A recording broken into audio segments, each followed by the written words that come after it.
let's go into the 5 takeaways and see what 5 things we can take away from the game. Number 1, super sub.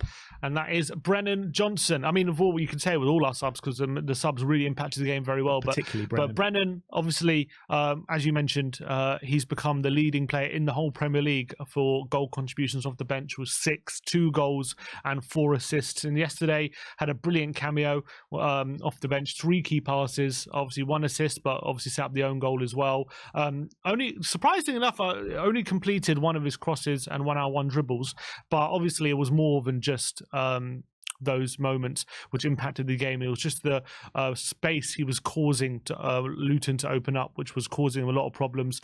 And yeah, look, he's clearly a very effective sub off the bench, that's for sure. Talking about those completed crosses, because the cross that led to the own goal fell to a Luton player, does that count as, it doesn't count as a completed cross, but even though it was an assist kind of thing. Yeah, exactly. So it's a weird one, isn't it? Yeah, it's one of those. So, but Brennan was absolutely brilliant.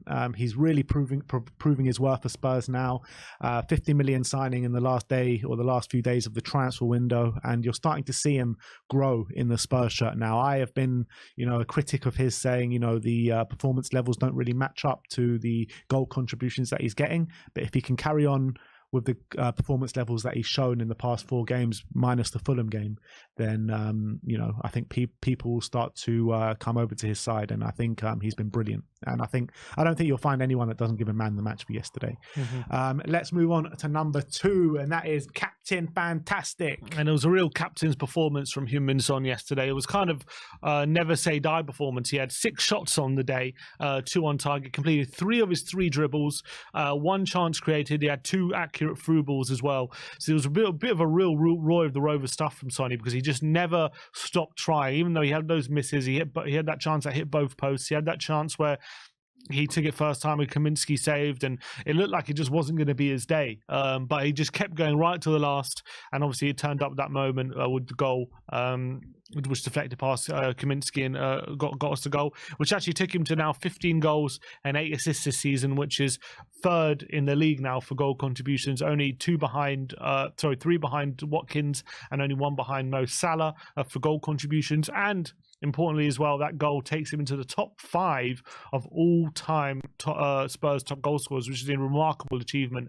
for a player like Heung-min Son. So amazing display, I thought, from him yesterday, especially given the travel time he's had from Korea, and really great for him to enter that top 5. A special moment for him. Yeah, Captain Fantastic is the perfect name for him, because that's exactly what he is, and he just encapsulates more than anyone in our squad what Ange's motto is we never stop, and he just doesn't ever stop throughout the whole 90 minutes. And you're completely right in what you're saying. To travel to South Korea, play 2 90 minutes, score 2 goals in both games as well, be the captain over there and carry the nation on his back like he does, and then to come and do it for Tottenham as well.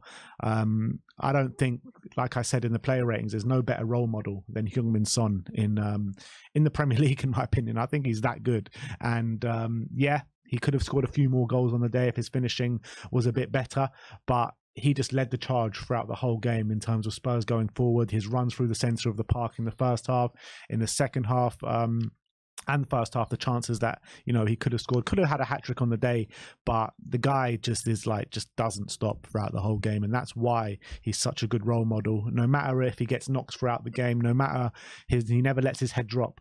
Never. And he always provides the goods for the team. So you got to big up Mr. Captain Fantastic yesterday. But let's look at number 3, and that is a dominant display. Yeah, and Spurs, I do think when you look at the stats, I think the 2-1 scoreline did flatter Luton a bit. And I think if you look at the chances we created and the chance we conceded, I think it tells the story. Spurs actually created their 2nd highest XG of the season yesterday, with a XG of 2.9. They had 17 shots, 3 big chances on the day, but it should have been a lot more comfortable, let's be honest, and the scoreline suggested. And obviously a late winner suggests that we struggled to break them down, but I don't think that was the case. I think we created more than enough chances to win this game. And you look at the chances we conceded, it was our 2nd lowest total for expected goals against, which were of 0.4. So you take that into account. The only game we created more XG this season was Newcastle at home, and the only game we conceded less XG this season was Palace at home. So it was probably one of our most dominant displays of the season. And it's interesting when you hear fans talk about the game, talk about, we struggled against Luton, whatever. I just think the scoreline flatters Luton a bit, and it should have been a lot more comfortable.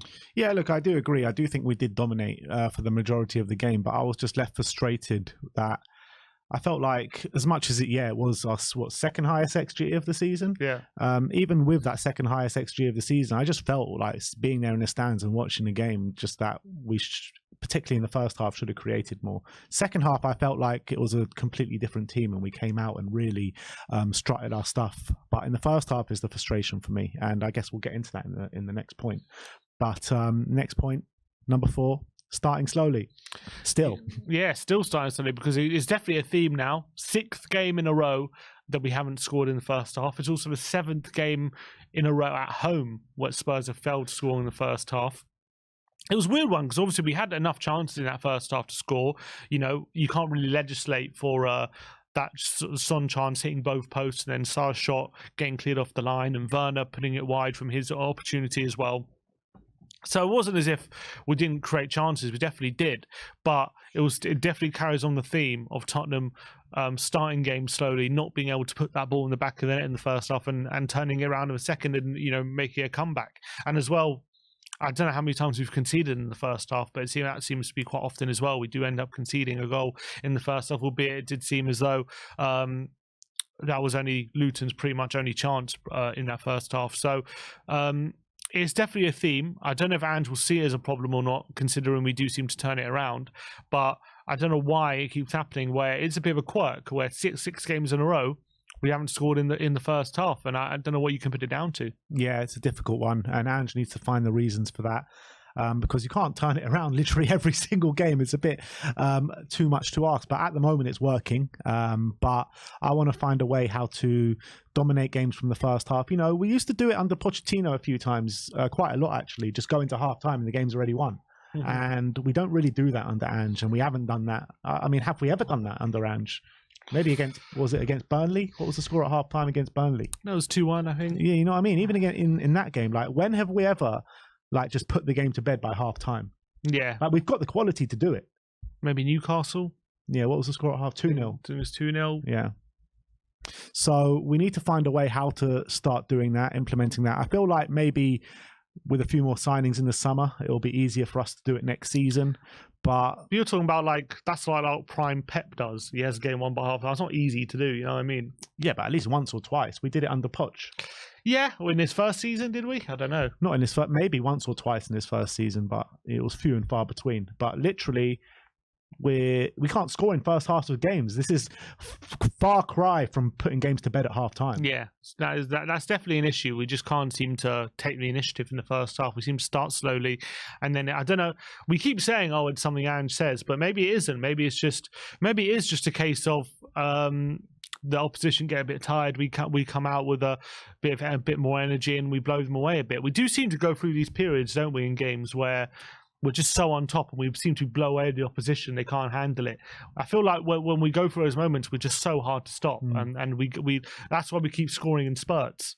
We scored two or three in spurts. So that's a positive. We just need to take those moments and try and expand it. But that's obviously the most difficult thing, isn't it? Yeah. And I think that when people try and analyze the performances for Spurs and say it's poor here, it's good there, blah, blah, blah, I don't think people actually take into account how little time Ange has had to implement his style to the team, how little time he's had. He took over, 6-7 months now in charge at Spurs, his first season. He hasn't even gone through a whole season at Spurs now. So things are good. Nobody thought we would be at this stage fighting for top 4, have a realistic chance of getting top 4 at the beginning of the season. And for us to be here now and, fighting with Villa toe to toe to get that top 4, I think is only a good thing. And I think we'll only improve next season. Mm-hmm. So I think Spurs are onto a very good thing with Ange Postecoglou. And I can't stand, look, nobody is kind of, cannot get criticism. Of course you can criticize Ange, but all these people saying Ange out and this and that, I think they're absolutely mad. I don't know where people expect us to be. If you're disappointed with how we're doing or where we are, if you can't see that the football that's being implemented is a really going in a really positive direction, and that it's just going to take a bit more time for us to refine it, and then you're going to start to see these really dominant displays where we're dominating for 90 minutes and we've got won the game by halftime and all these different things. Right now, in this first season, there's going to be difficulties, and that's what we're seeing. But the positive thing is, even with these difficulties, a lot of the times we're coming out on top, and that's easier said than done. Yeah. And we even said it at the beginning of the season, and a lot of fans said it like, oh, we're going to take a few batterings early on. And because we didn't take those batterings in the first 10 games, I think people's mind got a bit skewed. And now when those batterings happen, like the Brighton game, the Fulham game, they're like, oh, Ange ain't good enough. Ange lost the players. No. Yeah, you know what I mean? But anyway, let's move on to the fifth and final takeaway, and that is keeping pace with Aston Villa. Yeah, and that winner was really important because Aston Villa did go on to win against Wolves later in the day, keeping that 3-point cushion to in the top 4 race. So very important considering, as you say, Villa's next 2 games now are Man City away and Arsenal away as well. 2 of their next 3 are Arsenal away and City away. So really big opportunity now for Tottenham to gain some points on Aston Villa. So it was really important that we did keep pace with them with their big win against Wolves just after they beat Spurs. And I think it's going to be a very, very important next 3 games in the title race. We've got West Ham away, Forest at home and Newcastle away, who all of them are not in the best form. So it's going to be really interesting next few weeks. And it's really important in this game that we didn't let Villa increase their lead against us. Yeah, you did feel like after that Villa game when we beat them 4-0, it was going to be a bit easier to grab that 4th spot than it did. But then Fulham happened, and it feels like now we're really in a dogfight against Aston Villa. But I feel like over the next 3 games, we can put a bit of a gap in between us and Aston Villa, albeit we do have a very hard game on Tuesday night against West Ham, which is going to be incredibly difficult. And then we do go on a bit of a really dodgy run, don't we, with Arsenal. Albeit Man City is going to be a bit later on in the season, which maybe eases the burden a little bit and spreads them out. But look, both teams have very hard games to the end of the season, so it's going to be a massive dogfight for that top 4 spot.